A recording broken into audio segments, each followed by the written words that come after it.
Krymský polostrov, tichá laboratória novej vojny. V posledných mesiacoch sa na ukrajinskom bojsku pravidelne objavujú nové mená zbraní. Rakety s dlhším doletom, silnejšími hlavicami a lepšou prierazností jedna za druhou vstupujú do služby a pozornosť sa tak takmer výlučne sústreďuje na zbrane, ktoré stoja milióny amerických dolárov. Za každým, keď sa objaví nový systém, svet čaká, či práve on prinesie ďalší zlom na bojisku. No zatiaľ, čo všetky pohľady smerujú k moderným raketám na Kryme, sa potichu odohráva úplne iná zmena. Žiadne hlučné odpaľovanie, žiadne rozsiahle letecké údery, iba malé drony, ktoré sa objavia na veľmi krátky čas a potom zmiznú. Každý z nich stojí len zlomok ceny modernej rakety, no to, čo po sebe zanechávajú, nie je len zničený cieľ, ale narušenie celého logistického systému, ktorý sa budoval celé roky. Vlaky prevážajúce palivo sa začali stávať cieľmi. Železničné mosty spájajúce Krymský polostrov so zásobovacou sieťou v zázemí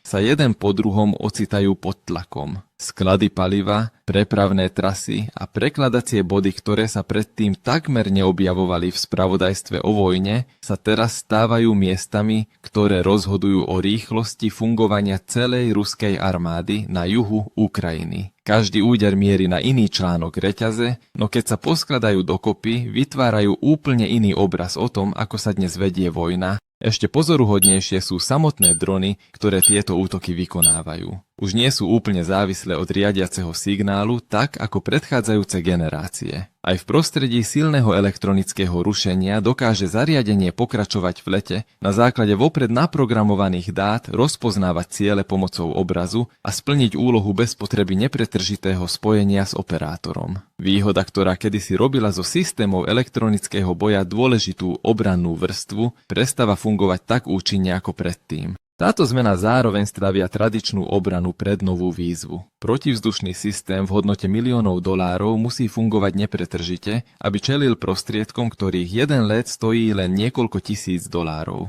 Súťaž sa tak už netýka iba porovnávania palebnej sily, ale postupne sa mení na súboj nákladov, schopností, prispôsobiť sa a rýchlosti technologických inovácií. Nedávna analýza denníka Financial Times tiež ukazuje, že ukrajinské údery sa čoraz viac sústreďujú na ciele podporujúce boisko. To odráža posun vo vojenskom myslení, pretože spomalenie toku zásobovania niekedy prináša oveľa väčší efekt než zničenie ďalšieho bojového prostriedku. Krym tak už nie je len polostrov s geografickým alebo politickým významom. Stáva sa laboratóriom nového typu vojny, kde umelá inteligencia, autonómne drony a útoky na zásobovacie reťazce začínajú rozhodovať o účinnosti celej vojenskej kampane. Výbuchy na železničných tratiach či v skladoch paliva sú len tou najviditeľnejšou časťou. Skutočná zmena sa odohráva v zákulisí, kde sa deň čo deň prepisujú všetky pravidlá ochrany logistiky protivzdušnej obrany a udržania bojovej sily.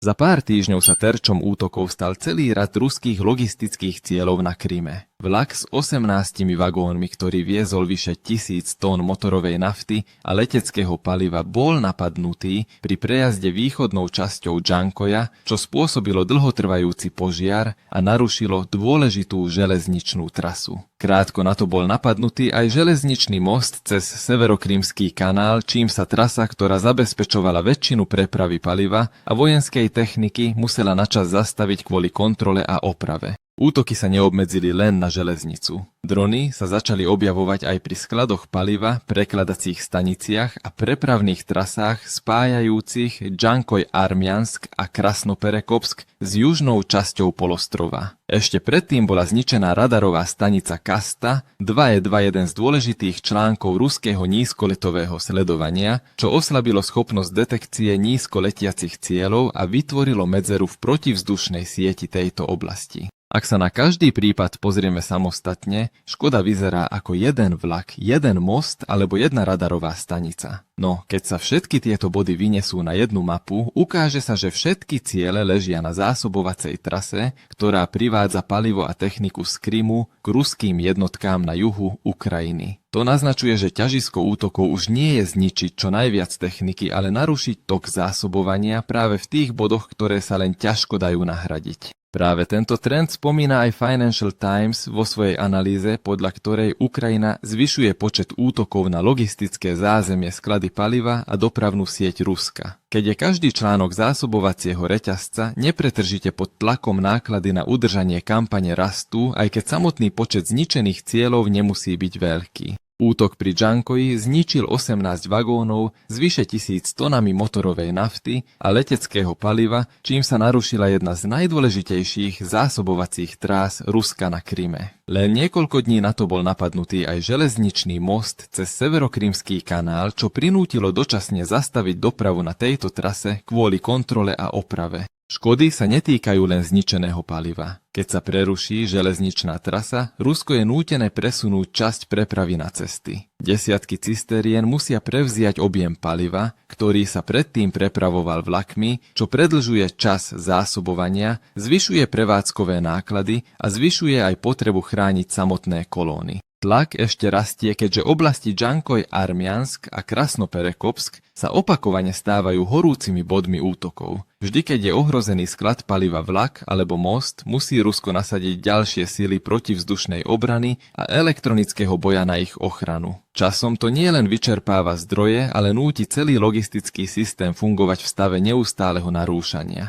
To je aj širší cieľ útokov pomocou dronov. Nie je potrebné zničiť celú zásobovaciu sieť, stačí, aby fungovala pomalšie, drahšie a menej efektívne. Keď náklady na ochranu neustále rastú a riziko útoku zostáva stále prítomné, logistická výhoda, ktorú si Rusko na Kryme vybudovalo, sa začína postupne rozpadať. Najzaujímavejšia však nie je samotná početnosť nasadených dronov, ale ich schopnosti. Nové generácie dronov dokážu letieť v nízkej výške, aby unikli radaru, majú nízku tepelnú stopu, sami si upravujú trasu letu pri prekážkach a pokračujú v úlohe aj vtedy, keď je signál rušený alebo spojenie s operátorom prerušené. Mnohé systémy sú navyše vybavené umelou inteligenciou a technológiou počítačového videnia, ktorá im umožňuje rozpoznávať ciele podľa vopred naprogramovaných obrazových dát, porovnávať skutočný terén s digitálnou mapou a zamerať cieľ v poslednej fáze útoku. Vďaka tomu si drony udržujú presnosť aj v prostredí intenzívneho elektronického rušenia.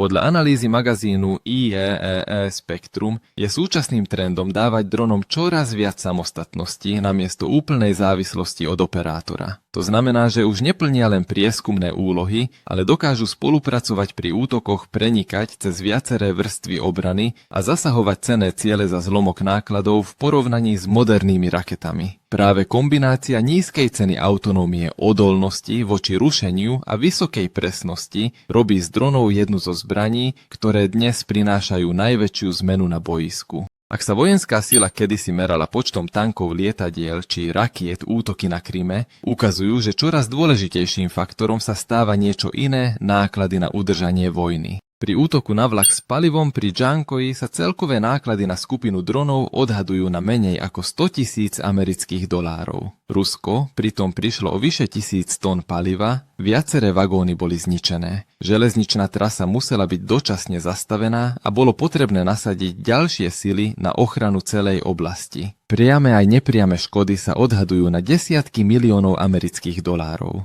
To je práve najväčšia výhoda vojny vedenej pomocou dronov. Namiesto snahy vyrobiť drahšiu zbraň než súper, Ukrajina využíva lacné systémy, aby prinútila Rusko investovať čoraz viac do protivzdušnej obrany, elektronického boja a ochrany logistickej infraštruktúry. Každý úspešný útok neznamená len zničenie jedného cieľa, ale aj zvýšenie nákladov na udržanie celej siete v zázemí. Preto mnohí vojenskí experti tvrdia, že moderná vojna vstupuje do fázy, v ktorej je ekonomická efektívnosť zbraní rovnako dôležitá ako ich ničivá sila. Strana, ktorá dokáže vytvárať väčší tlak za nižšie náklady, získava výhodu v dlhotrvajúcom konflikte. Krím sa tak nestáva len miestom dronových útokov. Stáva sa jasným dôkazom toho, že v modernej vojne nemusí byť najúčinnejší úder ten najsilnejší, ale ten, ktorý prinúti protivníka zaplatiť najvyššiu cenu za pokračovanie vo vojne. Útoky na Kryme ukazujú, že moderná vojna sa už nerozhoduje len počtom tankov, lietadiel či rakiet. Keď dron v hodnote niekoľkých $1000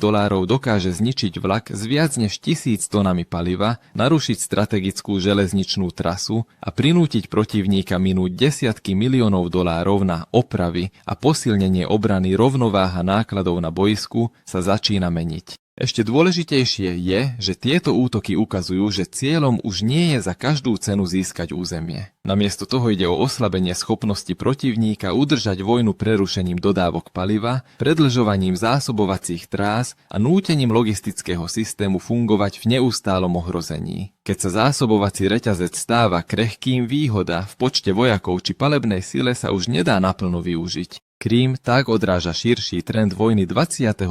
storočia. Umelá inteligencia, autonómne drony a presné útoky na logistickú infraštruktúru postupne menia spôsob, akým sa vedú vojenské operácie. V budúcnosti výhoda pravdepodobne nebude patriť strane s najdrahšími zbraňami, ale tej, ktorá dokáže najlepšie skombinovať technológiu, dáta a taktiku, aby s najnižšími nákladmi dosiahla najväčší efekt. Tento súboj sa len začína a to, čo sa dnes deje na Kryme, sa môže stať vzorom pre mnohé ďalšie bojská v nadchádzajúcich rokoch. Ak vám tieto analýzy prišli užitočné, nezabudnite dať video, páči sa mi prihlásiť sa na odber kanála a zapnúť zvonček, aby vám neunikol žiadny ďalší obsah o trendoch, ktoré formujú modernú vojnu a globálnu geopolitiku. Ďakujeme, že ste sledovali a dovidenia v ďalšom videu.